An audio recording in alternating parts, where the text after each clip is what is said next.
ये स्पीसीएस के study platform पे आप सभी का एक बार फिर से स्वागत है। तो जैसा कि आप सभी को मालूम है कि इस प्लेटफॉर्म पे घटना चक्र पॉलिटी एक सीरीज स्टार्ट हुई थी, जिसमें काफ़ी सारे चैप्टर्स को कंप्लीट कर लिया है हमने। आज हम लोगों को जो चैप्टर पढ़ना है, जो टॉपिक पढ़ना है, वो है संविधान संशोधन।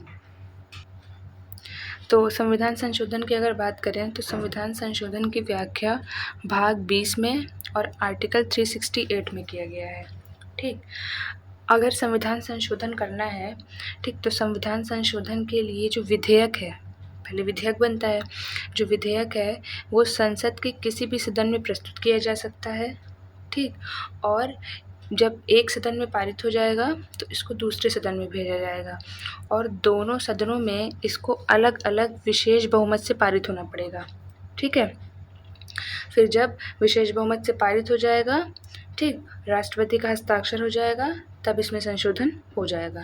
अब जो संशोधन है वो 3 प्रकार से होता है। एक तो साधारण बहुमत से, ठीक, कुछ ऐसे मामले होते हैं जिसमें विशेष बहुमत की आवश्यकता नहीं होती, तो साधारण बहुमत से ही उसमें संशोधन हो जाता है। एक विशेष बहुमत से और एक विशेष बहुमत तथा राज्य विधानमंडल की स्वीकृति से, मतलब विशेष बहुमत भी चाहिए और जो राज्य विधानमंडल है उनकी स्वीकृति भी चाहिए। ठीक, तो चलिए एक एक करके पढ़ते हैं। तो पहला है साधारण विधि द्वारा। अब देखिए, साधारण विधि द्वारा जब संशोधन किस प्रकार होता है, तो दोनों सदनों के 50% से अधिक मत होने चाहिए, ठीक, बहुमत होना चाहिए 50% से अधिक, प्लस राष्ट्रपति की स्वीकृति।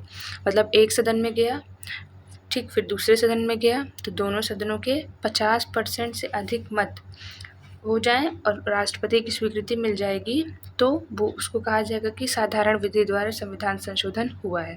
अब किन किन मामलों में होता है ऐसा? नए राज्यों का निर्माण करना हो तो विशेष बहुमत की आवश्यकता नहीं है, साधारण बहुमत से काम हो जाएगा। राज्य, क्षेत्र, सीमा और नाम में परिवर्तन करना हो, नागरिकता संबंधित कोई प्रावधान हो और एससी तथा एसटी की प्रशासन संबंधी प्रावधान हो, और लास्ट है केंद्र द्वारा केंद्र शासित प्रदेश के प्रशासन संबंधी कोई व्यवस्था है। तो इन सब मामलों में अगर संशोधन करना है, ठीक, तो साधारण बहुमत द्वारा संशोधन किया जा सकता है। नेक्स्ट है विशेष बहुमत। विशेष बहुमत कैसे होता है? तो कुल सदस्यों का बहुमत, ठीक, कुल सदस्यों का बहुमत होना चाहिए, प्लस उपस्थित और मत करने वाले सदस्यों का 2/3 बहुमत।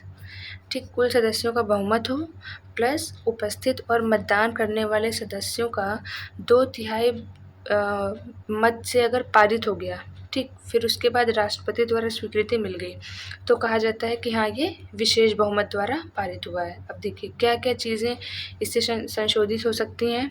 तो मौलिक अधिकार और डीपीएसपी, ठीक, ये बहुत महत्वपूर्ण 2 प्रावधान हैं जिन्हें विशेष बहुमत द्वारा संशोधित किया जाता है। लेकिन ये वाली लाइन ध्यान रखिएगा, जब भी संविधान संशोधन होगा तो मूल ढांचे में परिवर्तन नहीं होना चाहिए। मूल ढांचे के अंदर ही रहकर इन दोनों में परिवर्तन करना चाहिए, क्योंकि अगर मूल ढांचा परिवर्तित हो गया तो जो सुप्रीम कोर्ट है वो उसको नल कर देगा, मतलब ज़ीरो घोषित कर देगा, अमान्य घोषित कर देगा।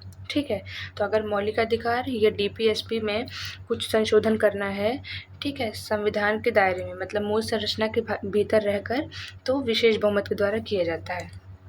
अब देखिए कुछ ऐसे मामले होते हैं जिसमें विशेष बहुमत के साथ साथ राज्य विधानमंडलों की स्वीकृति भी आवश्यक होती है। ठीक है, तो कैसे होता है ये? पहले तो विशेष बहुमत होना चाहिए, जैसे हम लोगों ने अभी पढ़ा ये, ठीक,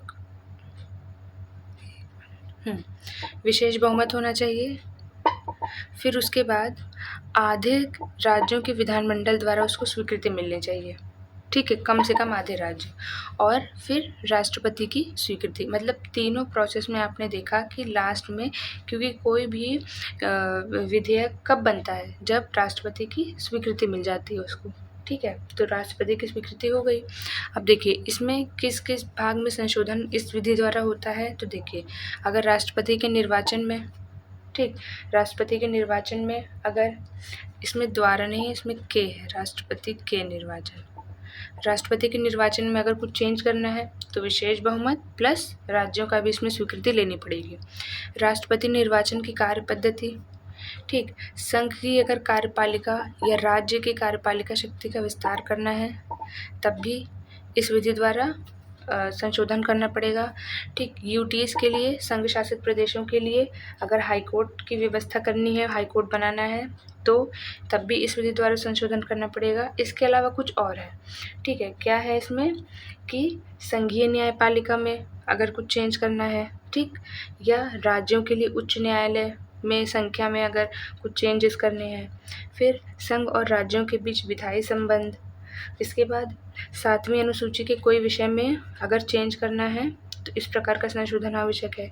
इसके अलावा संसद में राज्यों के प्रतिनिधित्व से रिलेटेड अगर कोई केस है तो उसमें भी इस विधि द्वारा संशोधन किया जा सकता है, ठीक है। तो ये था आपका संविधान संशोधन। एक चीज़ याद रखिएगा कि जो ऊपर बता दिया है वैसे कि संविधान संशोधन विधेयक किसी भी सदन में लाया जा सकता है, ठीक, चाहे लोकसभा में चाहे राज्यसभा में। बस कंडीशन ये है कि दोनों सदनों में विशेष बहुमत से पारित होना चाहिए, ठीक। तो ये था हमारा संविधान संशोधन। पढ़ते रहिए, प्रैक्टिस करते रहिए।